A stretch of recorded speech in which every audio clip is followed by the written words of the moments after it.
The open season had finally started. Many passengers came to the railway for the first time to support the line.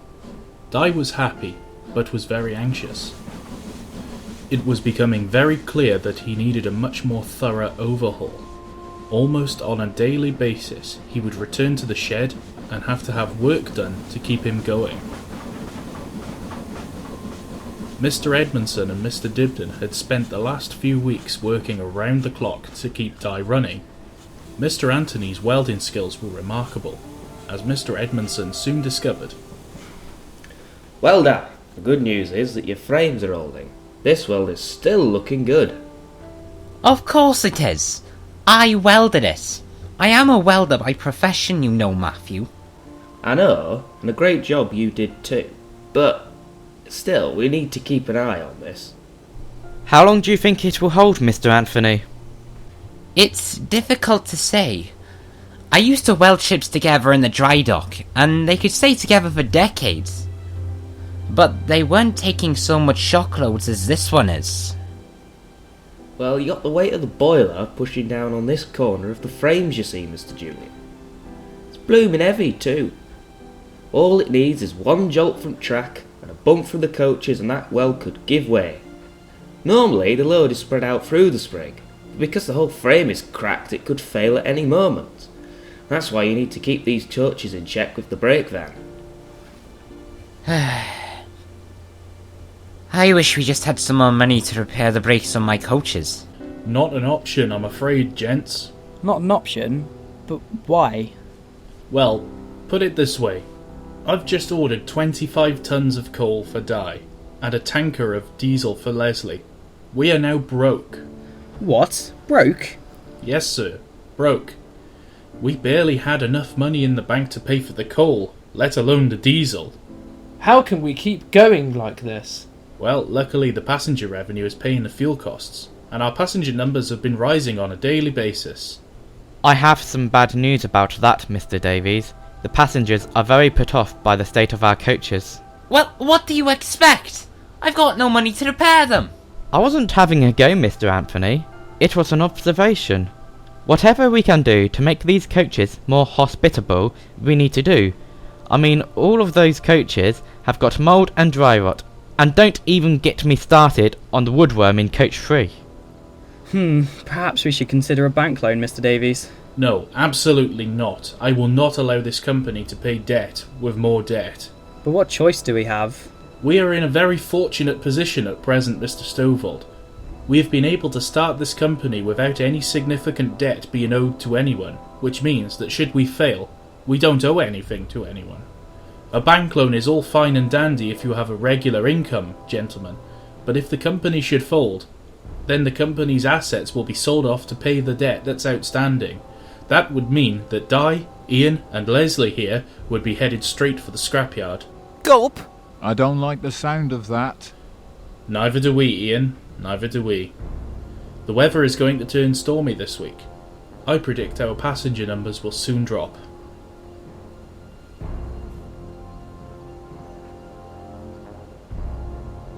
Sadly, Mr. Davies' prediction was correct. Thick black clouds developed over the Bristol Channel the next day, and soon enough the heavens had opened. As Di was being steamed up the next morning, Mr. Edmondson noticed a familiar-looking bus approaching the station. These sandwiches are the best, Mr. Julian. Do you have any coffee? What am I, a staff canteen? Get your own. Well, fine, geez. I'll get my own damn coffee. Mr. Dibdin! Mr. Dibdin! Hey, I'm eating my bacon sandwich. What do you want now? Look, it's that bus we saw a few weeks ago, remember? The one Mr. Bruce were driving. Mr. Dibdin looked on in dismay as Mr. Bruce stopped his bus in the station's car park. Mr. Smith, acting as the bus conductor, stepped out and herded the railway's passengers towards him. Ladies and gents, attention please, ladies and gents. Railway bus here. Smith & Sons Limited is proud to present to you a much cheaper and more reliable alternative to the railways.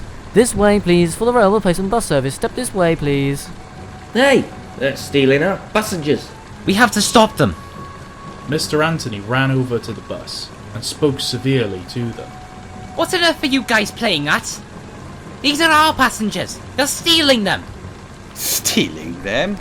No, no, no, my good sir. We aren't stealing them. We are offering them an alternative method of transport. These passengers don't want to be travelling in filth and squalor in dirty, rotten coaches. We have a modern transport solution at hand. But you're advertising a rail replacement bus service. The railway hasn't been replaced, and you know it. It's only a matter of time, my friend. We will be your replacement soon enough. Mr. Bruce, tell them. You know what you're doing is wrong. Mr. Bruce said nothing, and kept his eyes on the road ahead. Well, that settles that. Now mind your back, sir. We have customers to attend to. Mr. Anthony watched in anger as Mr. Bruce's bus drove away. He returned to the shed, where the board of directors were all gathered, waiting to hear the news. Mr. Anthony told them all about it, and there was a long silence. So, who are they? Smith and Sons Limited. I've never even heard of them before. I have. Cutthroat businessmen they are. They will try anything to put you out of business. They set up a shop on my street a few years ago.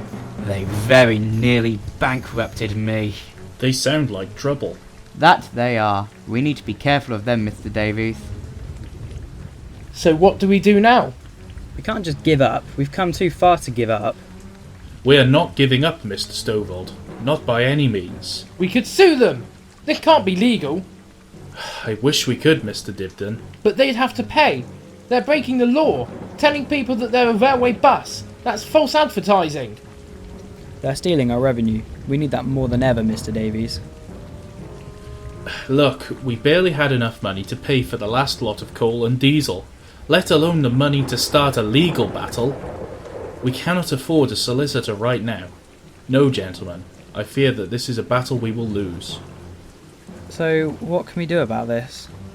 We carry on as we did before, Mr. Stovald. We carry on as before.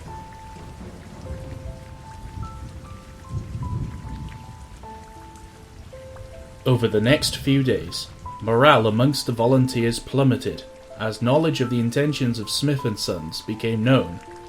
On the closed days, with no passenger trains running, the volunteers used the opportunity to take Leslie and the permanent way train out on the line to do maintenance work. With the weather turning foul, and the frustrations of running a line with no financial backing starting to mount up, the volunteers were becoming distracted. One day, whilst out on a maintenance train replacing rotten sleepers, the workmen let their frustrations be known during the morning break. No sleepers, no ballast, no tools, and now no hope. What's the point? Why are we bothering? All we're doing is trying to preserve our line, and these guys want to take it away from us. They aren't taking anything away from us. But it's obvious, isn't it? They'll take our passengers and the line will be doomed to extinction once again. We just can't compete with them. Why don't we reduce our prices to compete with them? Oh yeah, good idea. Why don't we just restrict the only flow of income that we have? So what do you suggest, Mr. Dibdin? Why don't we tell them the truth? The volunteers all turned and looked at Leslie. Tell them the truth? What do you mean, Leslie? Tell them the truth. Tell them how much we're struggling and ask them for their support. The volunteers considered for a moment.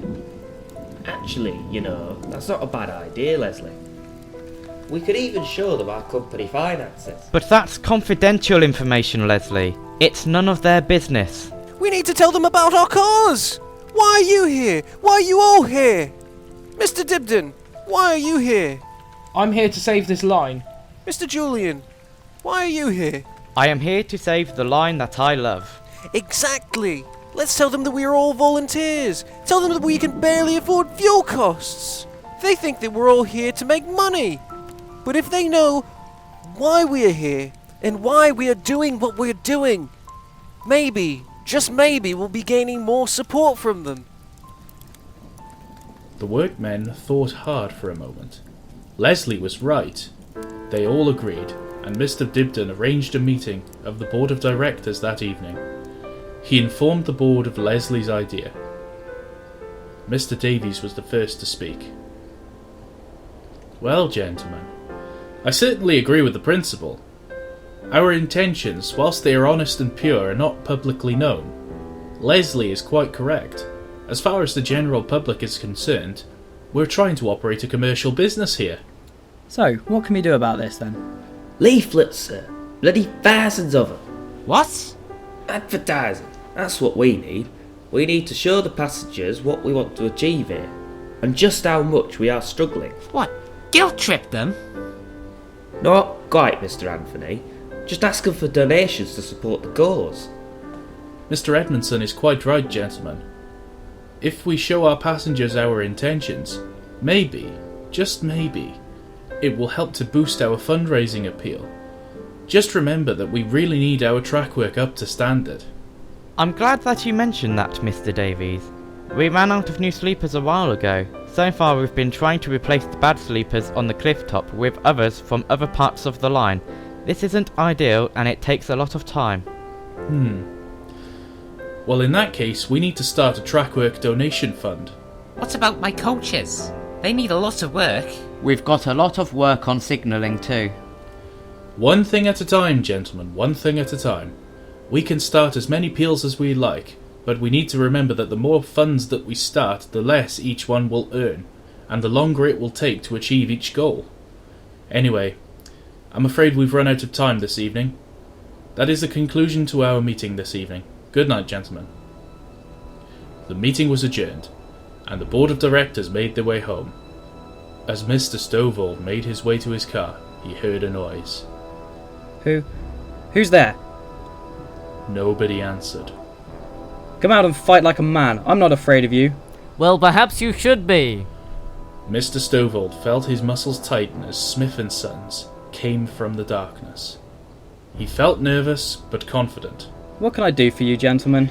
Do you seriously think this toy railway of yours has a chance against us? Toy railway? Yes, I believe it does actually. Sub-stories about volunteers and money problems won't help you. Let's face it. Your history.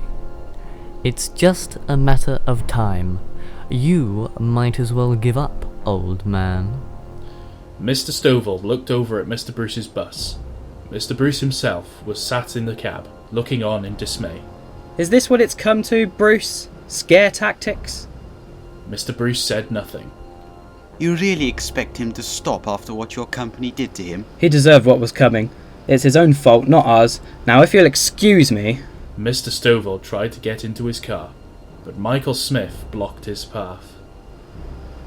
Oh, you shouldn't have done that. Now I'm angry, and you won't like me when I'm angry. Gah! Come here, have some of that. Ow! Damn it! Ow!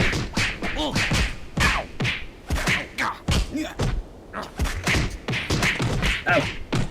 Damn it! Ow!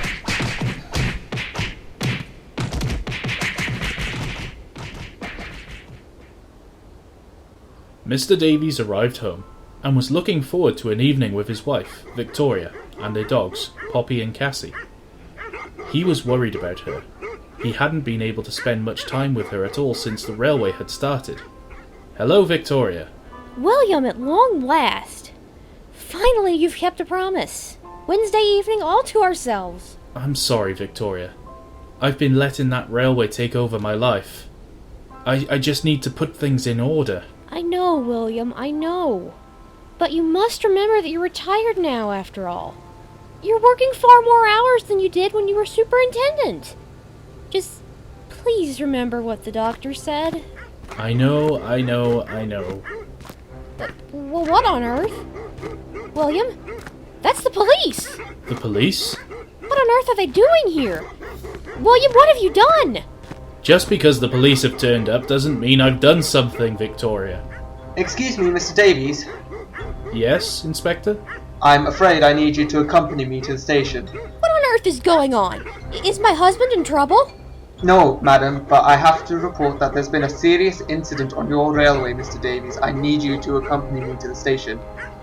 Oh, very well. I'm very sorry, Victoria. I must go now. Mr. Davies accompanied the police inspector to Landiadog Station. Here he found Mr. Stovald covered in blood and bruises, with handcuffs on. Mr. Stovald! What on earth happened to you? I got jumped, Mr. Davies. Jumped? Yeah, those bloody bus guys. They came after me when we finished the meeting. So, where are they now? Landerdog General Infirmary, Mr. Davies. Mr. Stovald here gave them quite the thrashing, didn't you? Those little Herberts got what they had coming.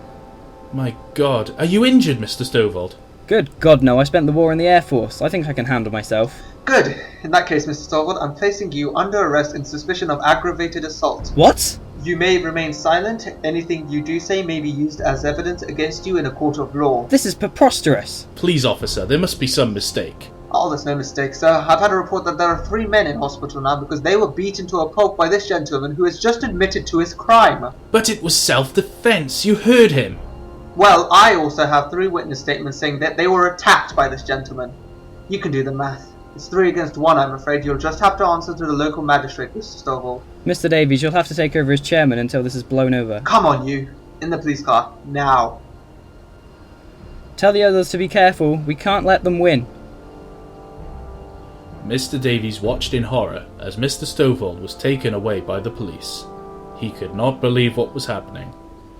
He strolled down to the yard and met the other directors in the shed. They had all heard about what had happened to Mr. Stovall. I can't believe that they would do this. I'm the one who squared up to them. It's me who should be arrested. Mr. Stovall is innocent. Don't be silly, Mr. Anthony. It weren't your fault. It's all done now. We just need to watch our backs. We shouldn't have to pull up with this. Why should we be intimidated just because we're trying to run a railway? Let's get them back. What? Yeah, let's go burn their bus's tyres or something. Kick them while they're down. Don't be absurd, Thomas. We're not thugs. But they did it to us. Why shouldn't we fight back? That's because we're better than them, Thomas. We're better than they are. What would our passengers say if they found out about that? But what if they come back? We're all targets. Yeah. He's right. Then we will cross that bridge when we come to it. For now, we carry on as normal. We need to show our passengers that we can rise above the intimidation. That will prove to them that we have what it takes to run this railway. Perhaps you'd think differently if it was you they were coming after, Mr. Davies. Mr. Dibdin and the others walked away, leaving Mr. Davies lost for words. Mr. Davies sat down on Di's running plate, and Mr. Edmondson stayed with him. Mr. Dibdin didn't mean that, Mr. Davies. I know. I'm sure things will calm down, eventually. I wish I could agree with you, Mr. Edmondson. You don't think they're going to come back for more, do you, Mr. Davies? Sadly, I think it's going to get worse before it gets better, Leslie. I think it's going to get worse.